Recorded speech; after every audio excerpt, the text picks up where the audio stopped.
There are probably not more than 10, and all of them are of a size less than 2 kilowatt. Yeah. Yeah. But the biggest problem is we don't have a wind atlas. So that is probably the biggest bottleneck for wind projects. And at the moment, we have recently got a tender from the World Bank to conduct a wind mapping. So hopefully by the end of 2018, we'll have a product that shows all the best places in Nepal for wind projects. Do you think the future of a country like Nepal depends on one huge national grid, or do you think that the future will be a series of smaller decentralized grids where communities can either power their own or take advantage of other local resources? The second one. It has already been shown with this earthquake that all the transmission lines, it will be more difficult to get through all those remote villages, and also the big hydro projects are on the threat because of landslide and post-earthquake impacts. And also the time that takes to for a big project to get completed. So we have already started working on providing plug-and-play portable solar kits, and there's a big demand for that. That shows that there is a more market for distributed energy systems. And I remember seeing quite a few small solar systems and solar cooking units on trekking routes in Nepal. But in terms of some of these smaller villages, they don't seem to have much access to lots of finance. They don't have access to internet, it seems, and many other sort of technologies. So how is this going to work? How do small villages, maybe high up a mountain, access finance in order to either develop wind or solar projects? That's actually the biggest problem for us. So what we have done is we work with the government. So government has kind of a subsidy scheme. So if we do not like a household, but more like a community project, so like a microgrid, so then the government is willing to put certain money on behalf of the community, and rest of the money we as a developer invest in. So it becomes more like a build, own, operate, and transfer. So it's a boot model.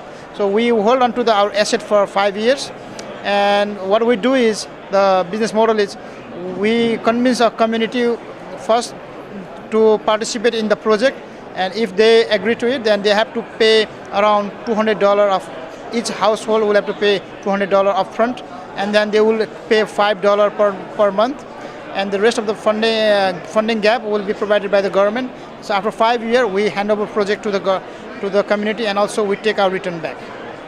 To what extent it's very hard to find any positives when something as awful as these earthquakes hits a country like Nepal, and when you see the death toll and the misery it's caused so many people. But to what extent do you think this offers an opportunity for the government to revisit its development plan and perhaps focus on more resilient forms of energy and just speed up? Because Nepal's government for years seems to have been blighted with just very slow decision-making processes.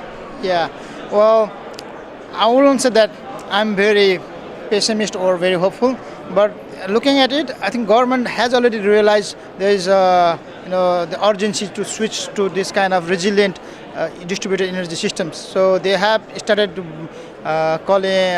providing tax break for these technologies. And only problem what I see right now is, you're right with this, all the devastation, the communities are not actually very keen on long-term investment. So they are right now more focusing on rescue and relief things. So, but then hopefully, luckily that Nepal have a lot of well-wishers abroad. So there are NGOs who are coming in to intervene with the access to finance. So we are now working through NGOs. So NGOs are actually our customer, but then all the people, the villagers are the end users of our services. Just one final question, just in terms of India and China, which kind of are your neighbours. Both countries have embarked on very ambitious renewable energy projects in their own kind of ways and development plans. I mean, does that make it easier for you to access cheaper technologies like solar panels? Very much actually. Well, actually we're very lucky in the sense that we are sandwiched between these two giants, and all the technologies we buy from China it has made it even more affordable for the people at the bottom of the pyramid.